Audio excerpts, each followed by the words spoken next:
Podcasters tend to be helpful, so much so that the narrowly focused advice given often becomes commoditized and generic. Here's a way you can stand out, be more helpful, and be a lot less boring. Hello and welcome to another Podcast Pontifications with me, Evo Terra. So yesterday I was in a group discussion about podcasting, totally ad hoc, joined by mostly people I didn't really know, either at all or not all that well. And it was an awesome conversation. Holy cow. Super engaging. Everybody loved it, was chiming in. Even the people who were just listening in the background seemed to stay the entire time, which always happens. And not once during this amazing conversation about podcasting were any conversations centered around monetization, growing your podcast, or launching a podcast. We didn't do any of that, and it was a great room. Now, those topics, monetization, growing a show, and launching a show, tend to be the default topics that a lot of community conversations take place around. Look, I don't need to ask the question why. I know why. We know why because many podcasters are pretty decent marketers, and they see that that's what people are searching for. There are a lot of people out there who want to know how to do those things. There's a lot of demand around how to monetize, how to grow a show, and how to launch a show. So it makes sense that there are so many people supplying to that demand. But again, that makes a lot of sense when there's a supply and demand, but I don't know that there is a supply and demand problem here. I think for every bit of demand, there is already ample supply to answer those questions.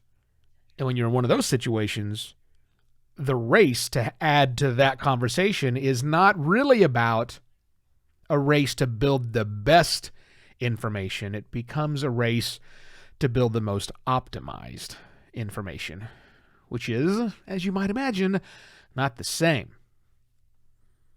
So what do we do when we're in these conversations, when we're making conversations online, when we want to talk to other podcasters about podcasting? How do we avoid those topics?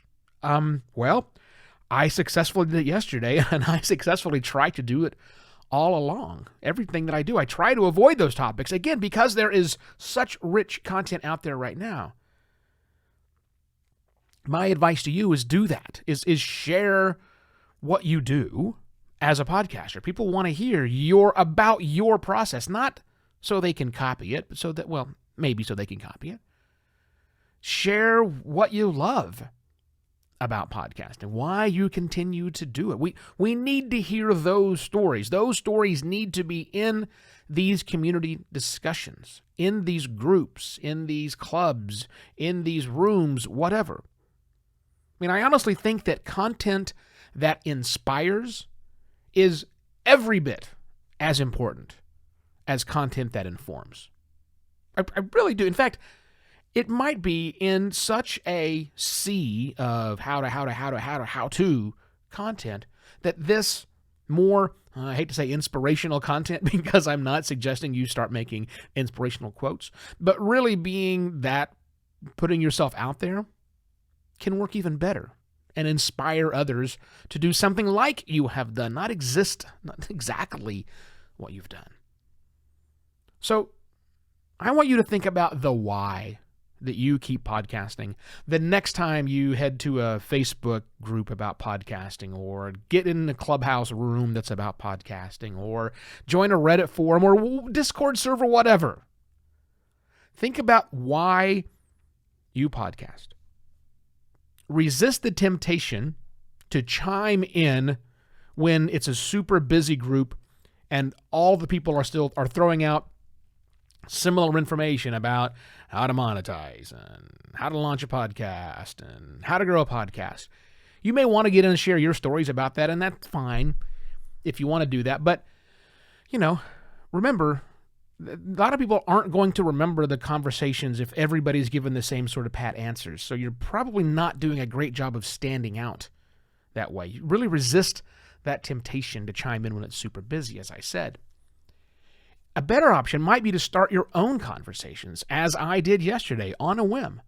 Start a brand new conversation in a room, in a group, in a thread, whatever it is, and focus on an underserved topic.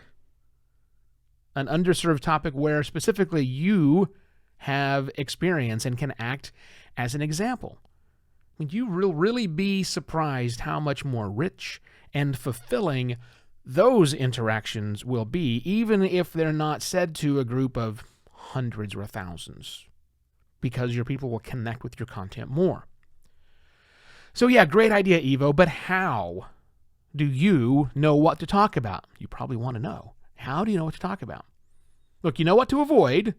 Avoid growth, monetization, and launch. Look, unless that's your thing, right? If that's your thing, then that's your thing. Do your thing, right? But I'm talking about the non-podcasters about podcasting people. So you know what to avoid, but how do you know what to talk about? Well, surprisingly, you may not know the answer to that question. You'll need to get some input. I'm probably not the right person to give you input on that, but your peers might be.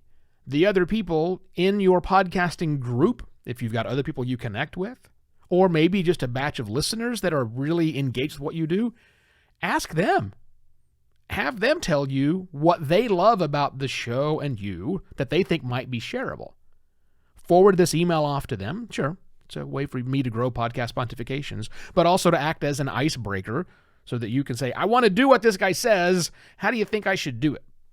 You never know what sort of conversations will shake out of that interaction. Now, if you loved the content I just gave to you today, please consider going to buymeacoffee.com/evoterra and sliding a virtual coffee my way. That's always nice.